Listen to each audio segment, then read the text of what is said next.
श्री राधा माधव लाडली लाल युगल रसराज की परम कृपा से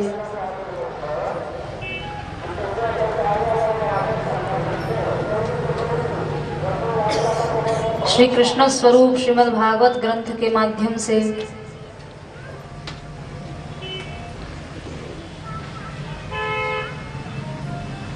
भागवती चर्चा का रसपान हम सभी लोग कर रहे हैं।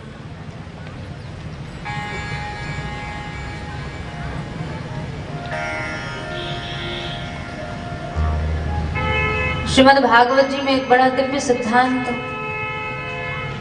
संकादिक मुनीश्वर ने पृथु जी महाराज को कहा है।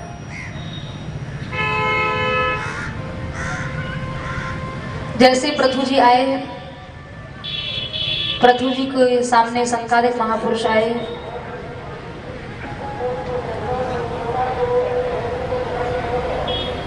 श्री संकादिक मुनीश्वर ने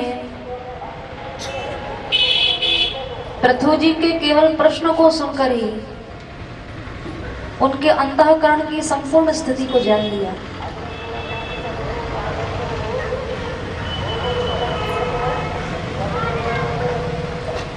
महापुरुषों के पास ये बड़ी दिव्य शक्ति होती है। साधारण व्यक्ति के चलने उठने बोलने से ही वे उसके अंतःकरण को पढ़ लेते हैं।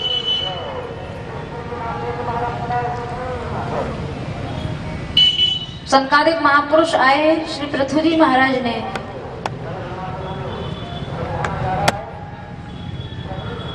समय का सदुपयोग करते हुए सीधे उनसे भगवत संबंधी प्रश्न कर दिया।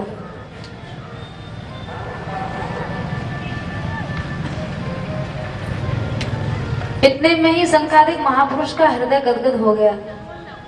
राजन, तुम धन्य हो।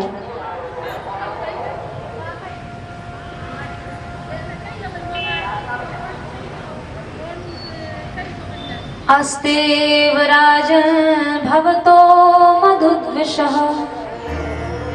मधु नाम के असुर को मारने वाले हैं मधुद्विष भगवान।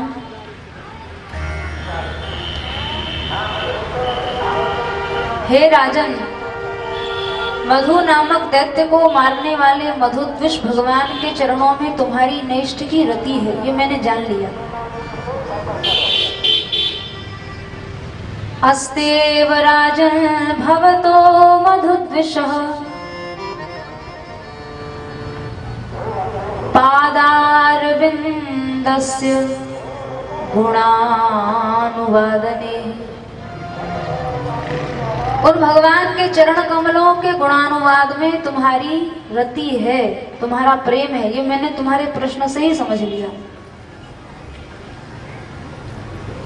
रतिर्दुरापा विधनोति नैष्ठिकीम्। नैष्ठ की रति माने अनन्य प्रेम, फिर उसके अलावा और कुछ नहीं। पृथु जी महाराज संकोच में पड़कर संकादिक महापुरुष से बोले, हे मुनीश्वर, मैं भला मलिन अंतःकरण वाला जीव, आप कैसे कह रहे हैं कि भगवान के चरण कमलों के गुणानुवाद में मेरा निष्ठ ही प्रेम है। महापुरुष बोले, हमने तुम्हारी जिज्ञासा को देखकर ही समझ लिया। अगर भगवान के चरण कमलों में तुम्हारी रति न होती तो तुम इधर उधर का प्रश्न करते। लोग संतों के, सत्पुरुषों के, महात्माओं के पास जाकर भी अपने समय को भी व्यर्थ करते हैं और उनके समय को भी व्यर्थ करते हैं। सांसारिक व्यक्तिगत जिज्ञासाएं लेकर जाते हैं, हमारी कुंडली में क्या है, हमारे ग्रह नक्षत्र उल्टे सीधे कैसे चल रहे हैं, हमारा भूत भविष्य क्या है। बोले, ये कोई प्रश्न नहीं है। जिज्ञासु वही है जो ज्ञातव्य विषय को जानने की चेष्टा करता है, जानने योग्य को ही जानने की इच्छा करता है।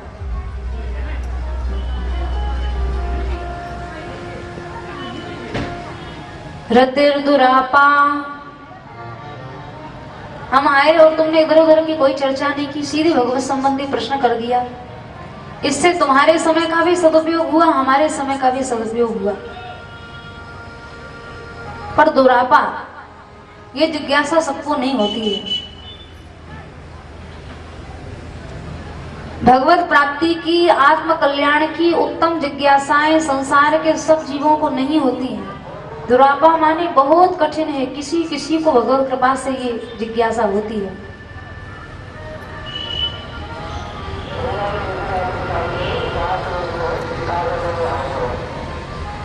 रतिर्दुरापा विधुनोति नैष्ठिकीं कामं कषायं मलमन्तरात्मनः। भगवान की कथा सुनी जाए ये तो बहुत उत्तम बात है, पर अगर कथा सुनने की रुचि भी हो गई, कथा सुनने की केवल इच्छा ही हो गई, उस इच्छा मात्र से, देखो अगर साधन में रुचि पैदा हो जाए ना, तो साधन का श्रम नहीं व्यापता है। आदमी की जिस काम में रुचि होती है, उस काम को लगातार 4 घंटा 6 घंटा भी करे तो उसको थकान महसूस नहीं होती, क्योंकि वो कार्य करने में उसकी रुचि है।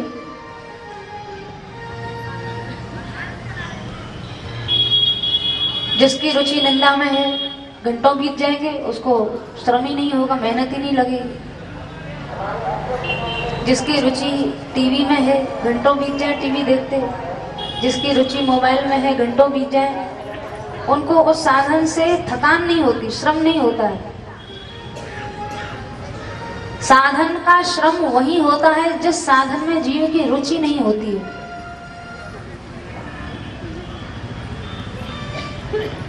हम लोगों को कथा में श्रम होता है, कीर्तन में श्रम होता है, थकान होती है, और गप्पों में कभी थकान नहीं होती, क्योंकि कथा कीर्तन में हमारी रुचि नहीं है और इधर उधर की अनर्गल चर्चा में हमारी विशेष रुचि है।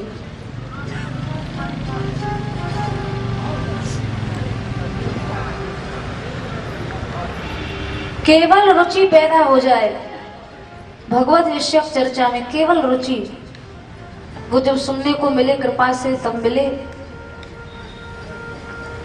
पर कथा कीर्तन भगवत चर्चा के प्रति केवल जीव की रुचि हो जाए, इतने मात्र से सबसे बड़ा लाभ यह होता है, कामम कषायम मलम अंतरात्मनः। अंतर आत्मा का कामना वासना रूपी जो मल है, ये कैसा मल है? श्रीधर स्वामी जी महाराज कहते हैं, धातु रागवद अनित्यवर्त्यम। 84 लाख योनियों को हम लोगों ने लाखों बार भोग लिया, लेकिन हमारे अंतःकरण का कामना रूपी मल आज तक नहीं धुला।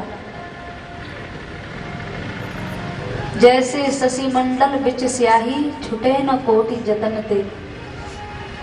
जैसे चंद्रमा में काली कालिमा दिखाई पड़ती है, जब से चंद्रमा है तब से वो कालिमा है। हजारों लाखों बार वर्षा हो गई, अपार पानी पड़ गया, फिर भी चंद्रमा की स्याही आज तक धुली नहीं, कालिमा धुली नहीं। ऐसे ही हमारे तुम्हारे अंतःकरण में कामना वासनाओं की जो कालिमा है, और कामना वासना से जन्य, उससे पैदा होने वाली और भी अनेक प्रकार की जो गंदगी है, अहंता, ममता, क्रोध, लोभ, मोह, मद, मात्सर्य आदि, सैकड़ों बार सत्संग में बैठे, सुने, गए, लेकिन ये अंतःकरण की कालिमा आज तक धुली नहीं। श्रीधर स्वामी जी महाराज ने कहा, जैसे किसी सूती कपड़े में धातु राग, कत्थे का दाग लग जाए तो उसको छुड़ाना बहुत कठिन है। कपड़े से कत्था का दाग छुड़ाना बहुत कठिन है, अनित्य है। धातु रागवद अनित्य वर्त्यम। छुड़ाने से, बहुत श्रम करने से भी छूटता नहीं है। ऐसे ही अंतःकरण का काम रूपी मल, ये भी छुड़ाने से छूटता नहीं है। और संकारिक महापुरुष कह रहे हैं, जिस समय जीव की श्री ठाकुर जी की कथा कीर्तन में वास्तविक रति माने रुचि पैदा हो जाती है, तो भगवान की कथा में रुचि होने मात्र से कामना वासना का मल विधुनोति माने नष्ट होना शुरू हो जाता है। कत्थे जैसा दाग है अंतःकरण में कामनाओं का, कोई नहीं छोड़ा सकता, पर कथा के प्रति केवल सच्ची इच्छा भी हो गई तो इच्छा मात्र से ये अंतःकरण की कालिमा धुलना शुरू हो जाएगी।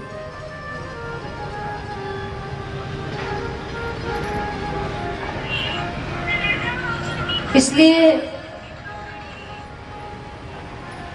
कथा कीर्तन की कम से कम हम लोगों को इच्छा हमेशा रहनी चाहिए।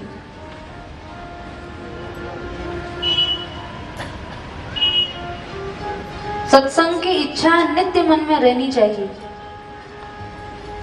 हमें दैनिक सत्संग मिले, हमारे जीवन में दैनिक सत्संग हो।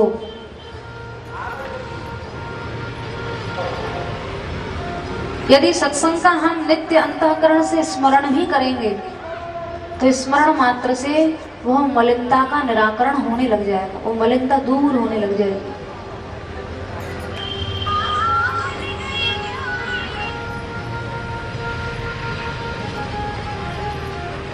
ये भगवत कथा श्रवण की इच्छा की विशेष महिमा है। इसलिए इस इच्छा को सभी महापुरुष रखते हैं। साक्षात वैष्णव जगत के शिरोभूषण शंकर जी भी सत्संग की नित्य इच्छा रखते हैं। बार बार वर मांगहूं हर्ष देहु श्री रंग, पद सरोज अनपायनी भक्ति सदा सत्संग। हे राम जी, ऐसा सत्संग मुझे मिले जो आपके चरणों में अनपायनी भक्ति प्रदान करने वाला हो। अनपायनी माने एक भक्ति होती है आगमा पाई, आने जाने वाली, जो कामना जन्य होती है। हमने किसी कामना से भजन किया, कामना पूर्ति हो गई, भजन छूट गया। लेकिन एक भक्ति होती अनपायनी भक्ति। अनपायनी माने जो आ गई, आने के बाद फिर जाती नहीं। ये भक्ति कौन सी? निष्काम भक्ति, जो बिना हेतु के की जाती है, बिना किसी स्वार्थ के की जाती है। ये आकर जाती नहीं है, ये प्रतिष्ठित हो जाए तो दिनों दिन उत्तरोत्तर बढ़ेगी, ये जाएगी नहीं। तो मुझे ऐसा सत्संग मिले जो मेरे अंतःकरण में अनपायनी भक्ति को विराजमान कर दे।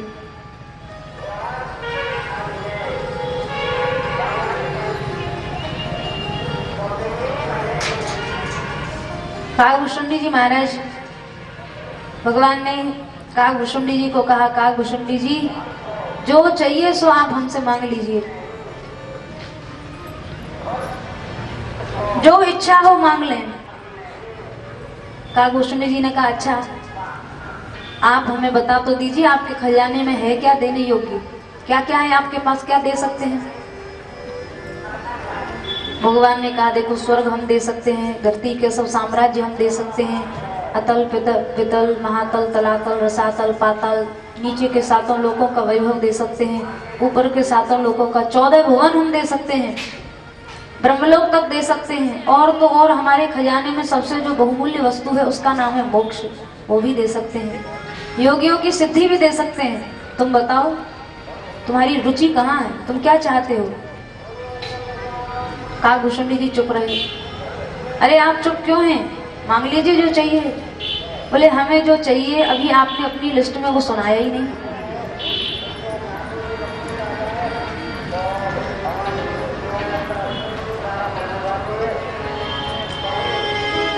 भगति आपनी देन ना कहीं, भगति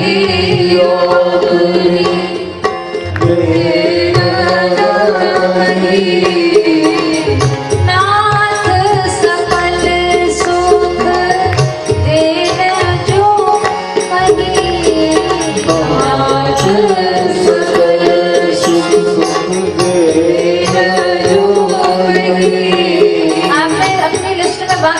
चीज का नाम सुना दिया, लेकिन भक्ति का नाम तो आपने लिया ही नहीं।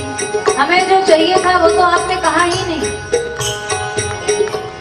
मांगने वाले की चतुरता पे भगवान भी रीझ गए। सुनवायस ते परम सयाना, सुनवायस ते परम सयाना। कौए के रूप में इतने चतुर हो तुम, बड़े सुजान। सयाने मतलब बहुत ही चतुर हो। हम लोग तो भोंदू हैं, भगवान से मांगना भी नहीं आता, क्या मांगना चाहिए ये भी नहीं जानते हैं। सुनवायस ते परम सयाना, सुनवायस ते परम सयाना। काहे न मांगसी असवर दाना, काहे न मांगसी असवर दाना। इधर उधर का और कोई वरदान नहीं, ये लोग, ये वैभव, रोगियों की रिद्धि सिद्धि, कुछ नहीं मांगा कालभूषण जी महाराज ने। कालभूषण जी ने वह मांगा जो भगवान ने सोचा भी नहीं था। अविरल भक्ति विशुद्ध तव, श्रुति पुराण जही गाव, और जही खोजत जोगी, सुनि प्रभु प्रसाद को पाव। कंकड़ पत्थर से मुझे मत बहलाइए, मुझे अविरल भक्ति, अविरल भक्ति यानी तैल धारावत जो अंतःकरण में अविच्छिन्न रूप से बहती है, पानी की धारा जैसी नहीं।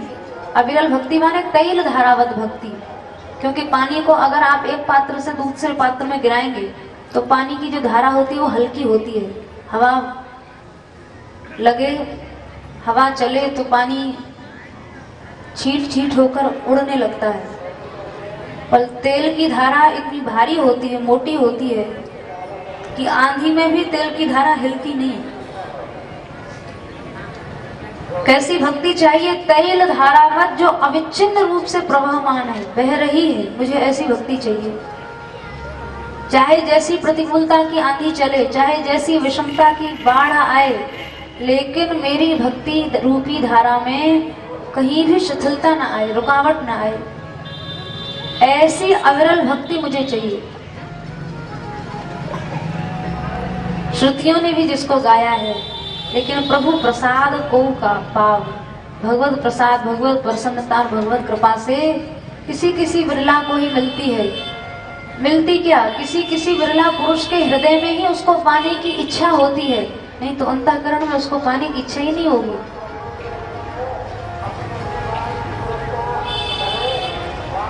हम लोगों की तो विचित्र दशा है, भगवान से भी संसार चाहते हैं।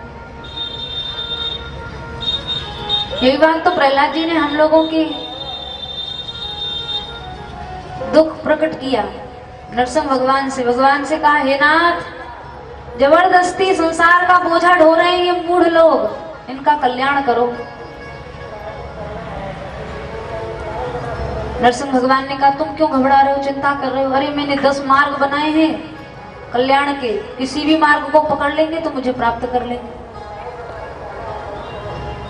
प्रहलाद जी ने कहा, हमें भी बता दीजिए कौन कौन से मार्ग हैं। भगवान ने 10 मार्ग बना दी। मौन, व्रत, श्रुत, तपो, ध्यान, स्वधर्म, व्याख्या, रहो, जप, समाधि, आप वर्ग्या। सर्वेंद्रिय मौन, स्वाध्याय, व्रत, एकांत निवास, व्याख्या, बहुत प्रवचन भाषण करना, जप करना, समाधि आदि 10 साधन हैं जो मैंने जीव के कल्याण के लिए बनाए हैं। प्रहलाद जी ने कहा, किंतु नाथ, विडंबना तो यही है कि इन 10 कल्याण के साधनों से भी संसार का कोई जीव कल्याण नहीं चाहता है।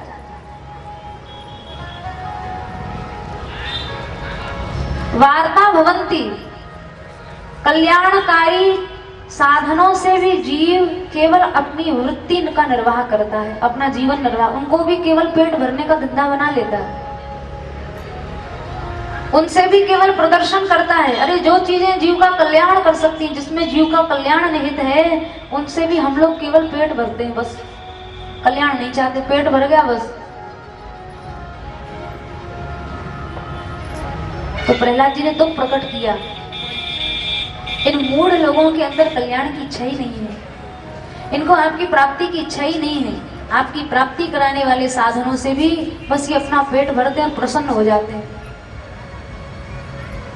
हे नाथ, इन जीवों का कल्याण साधन मार्ग से नहीं हो सकता, इनके लिए तो आप कोई विशेष कृपा का मार्ग प्रकट करें,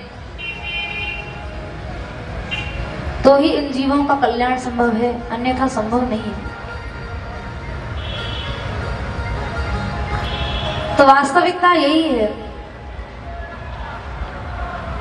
कि कल्याणकारी साधनों से भी हम लोग कल्याण नहीं चाहते, भगवत प्राप्ति कराने वाले साधनों से भी हम भगवान को नहीं चाहते,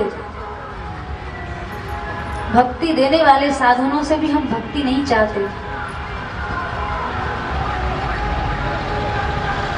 पृथु जी की चाह केवल पृथु जी के प्रश्न से ही पढ़ ली थी संतादिक महापुरुष ने।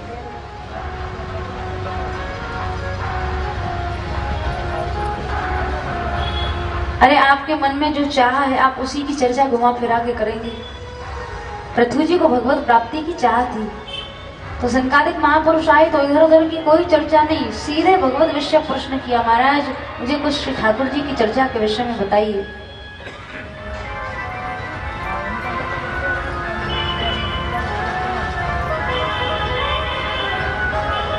इस कथा के प्रति दूसरी विशेषता यह है कि अगर जीव के मन में चाह न भी हो ना, और बिना चाह के भी मिल रही हो, तो जैसे कोई रोगी व्यक्ति, अब कड़वी दवाई पीने की किसी को चाह थोड़ी होती है, लेकिन उस कड़वी औषधि को पीने वाला व्यक्ति भी बिना चाह के, बिना इच्छा के भी अगर उसका पान करता है तो वो औषधि उसको भी लाभ करती है। इसलिए चाह से सुनेंगे तो विशेष लाभ होगा, पर बिना चाह के भी सुनेंगे तो किसी न किसी अंश में यह लाभ अवश्य करेगी।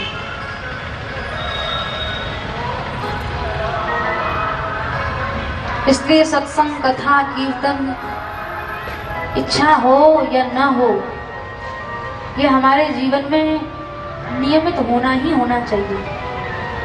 अरे और भी कुछ नहीं तो संस्कार तो बनता ही है। जो राजा इंद्रद्युम्न हाथी बन गया, ग्राह ने पांव पकड़ लिया, अब हाथी बन के थोड़ी भजन कर सकता था, लेकिन पूर्व जन्म में जो भजन किया था उस भजन के संस्कार हाथी की योनि में भी उनको काम आए। मरते मरते भगवान की याद आई, हाथी बन के थोड़ी भजन किया था, और पूर्व जन्म के जो भजन के संस्कार थे वो पशु योनि में भी काम आ गए। इसलिए इच्छा अनिच्छा दोनों स्थिति में नियमित भजन सत्संग अवश्य जीवन में होना चाहिए।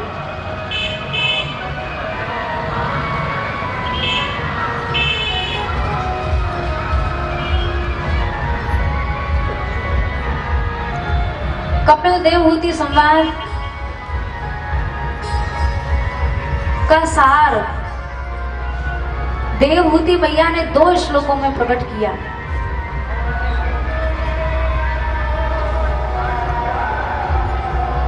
यन्नामधेय श्रवणानुकीर्तना यत् ब्रह्मणाद् यत् स्मरणादपि क्वचित्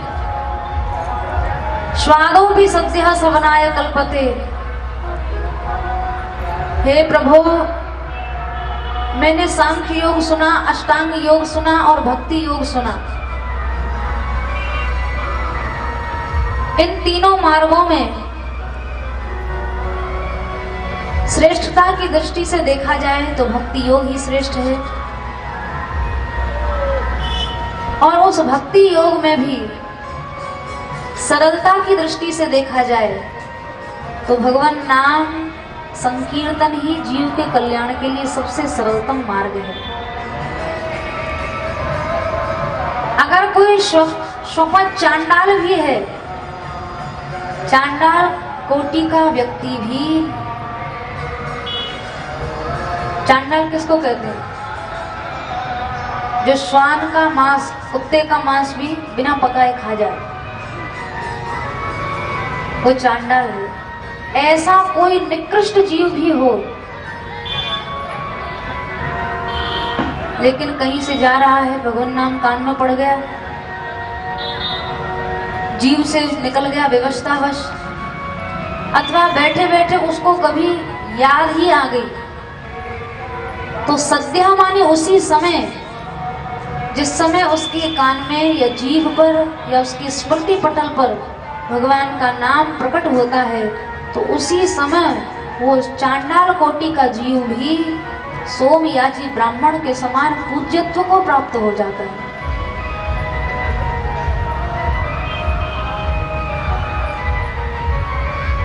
गोस्वामी श्री तुलसीदास जी महाराज ने राम नाम उच्चारित करा के गो हत्यारे से, जिसका लोग मुंह नहीं देखना चाहते थे, जाति बहिष्कृत कर दिया था, अपने साथ तो बैठा के भोजन कराया और काशी के संपूर्ण विद्वत समाज के सामने भगवान नाम की अशेष विशेष महिमा को प्रकट करने के लिए साक्षात भगवान विश्वनाथ भूतनाथ भगवान महादेव के पार्षद नादिया ने उस गोहत्यारे के हाथ से लड्डुओं का भोग पाया। ब्राह्मणों के वेद मंत्रोच्चारण किए जाने पर भी जिस नंदी ने भोग स्वीकार नहीं किया और केवल नाम के प्रभाव से समस्त पातकों का प्रायश्चित हो जाने पर सोम यज्ञ करने वाले ब्राह्मणों से भी अधिक श्रेष्ठ अधिकार और श्रेष्ठ पूज्यत्व वो एक चांडाल को, गो हत्यारे को प्राप्त हुआ। भगवान नाम की महिमा के कारण सारी काशी के विद्वत समाज को तुलसीदास जी ने दिखाया।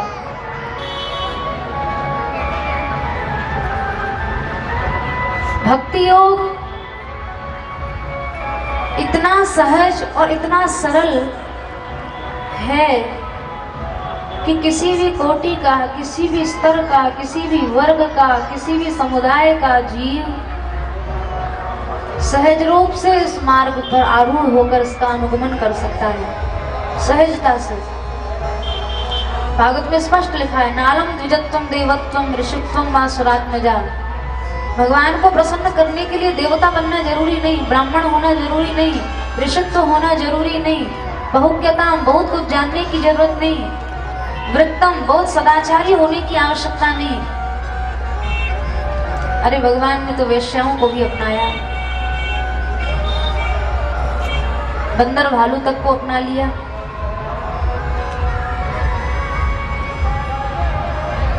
मनुष्यों में भी रैदास जी महाराज चर्मकार कुल में हैं, सदन जी महाराज कसाई हैं, श्री नामदेव जी महाराज छिपी कुल में उत्पन्न हुए हैं।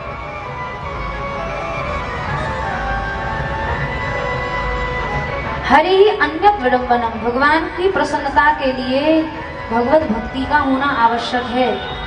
बाकी सब जितने भी कुल की उच्चता है, वर्ण की उच्चता है, ये सब तो एक विडंबना मात्र है।